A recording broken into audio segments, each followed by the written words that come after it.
Hey guys, I thought this article I found was interesting to talk about and commentate on. Title: Joe Rogan reveals the only UFC fighter that really freaked him out, as he admits there's one thing about the icon that he can't believe. Comment right now, by the way, who you think he's talking about, and we'll discuss this, of course, right now.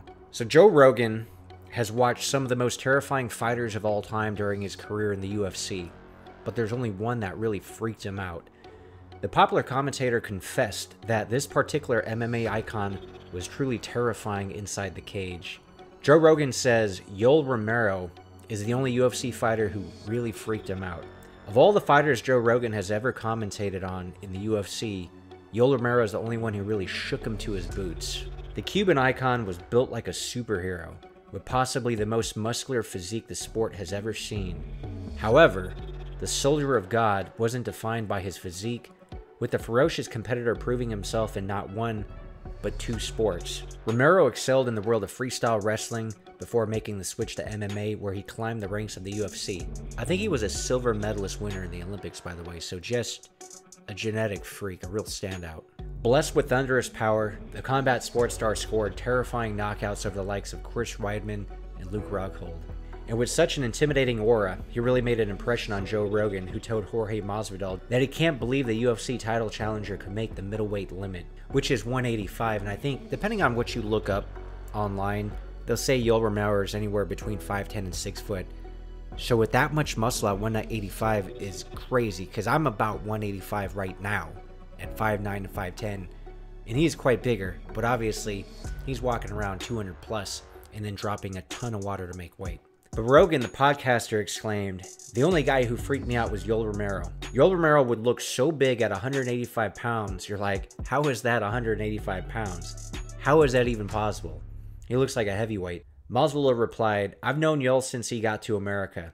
I was a fan of him before. I remember watching him compete in the Olympics. Obviously, he's Cuban, so my whole family, everybody, we were always cheered for this dude. This dude was effing Roy Jones Jr. type cloth." Continuing the conversation, Rogan pointed out that Romero didn't even start in the UFC until he was 36, so he got a late start to the sport, making the fact that he competed for a title even more impressive. This prompted Masvidal to add, "And he doesn't even lift weights," which we're going to look into. I don't know if I believe that statement. I'm pretty sure Masvidal trained with him, and when they were training together, there was no weightlifting going on, but I'm pretty sure he lifted weights, or he currently lifts weights. With Romero's remarkable muscles considered, this claim blew Rogan away. Completely bamboozled, the mixed martial arts aficionado shrieked, "He doesn't lift weights?" So, for one, you can't believe everything you hear.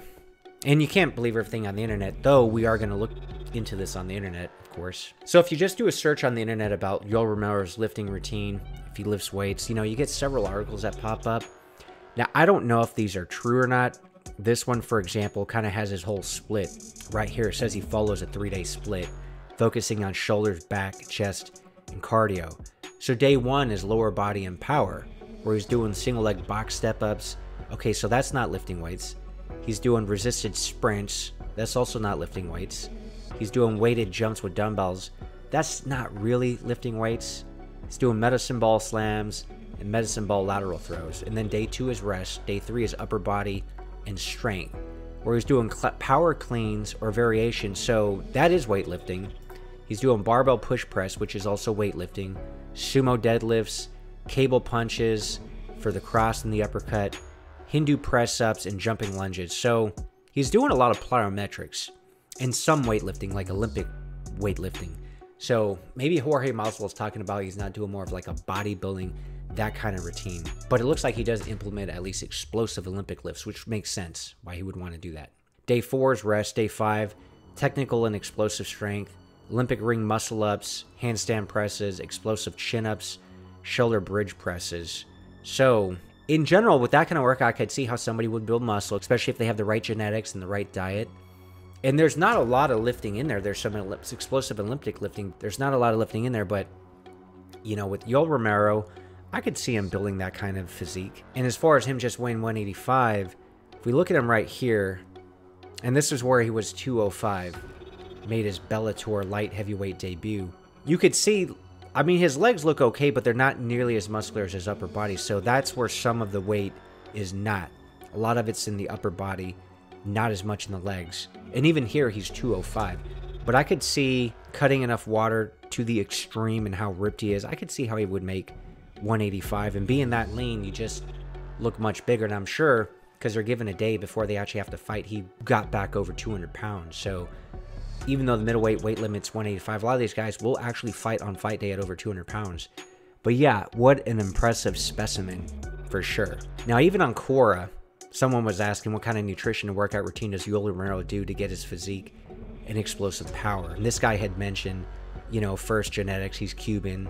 Cubans are usually very good looking genetically, especially the athletes. Explosive power, of course, comes from fast twitch muscle fibers, which that's a genetic thing. Regardless of what anyone does, the way to get a ripped physique and explosive power is through plyometrics, performing explosive actions for training, which we had mentioned from that article I found. Oh, and this is interesting because apparently Yoel Romero described his strength and conditioning program as being highly scientific in nature. And he said in an interview with Joe Rogan that he doesn't do a workout without his coach testing his pre-workout strength or power in the major lifts. The goals, which are the reps and the weight, are then set for that specific workout based on the percentage of that pre-workout strength. He may well use other measures of body strain using autonomic nervous system measures, i.e. heart rate variability and resting pulse rates, personalized scores of fatigue, temperature, etc. He doesn't waste time running endless miles or just exercising to get tired because, frankly, any idiot can work themselves into the dirt. Very often when it comes to high-intensity training, less is more. So he seems very smart about the approach and trusts his coaches to give him the right workout, which would make sense because if he's a former Olympian and competing at the highest levels and even medaled in wrestling, it's got to have a very scientific approach behind that. And he's got to have very great coaches, which obviously he also does for the MMA fights too. Anyway, let me know in the comments section what you guys think about Yoel Romero.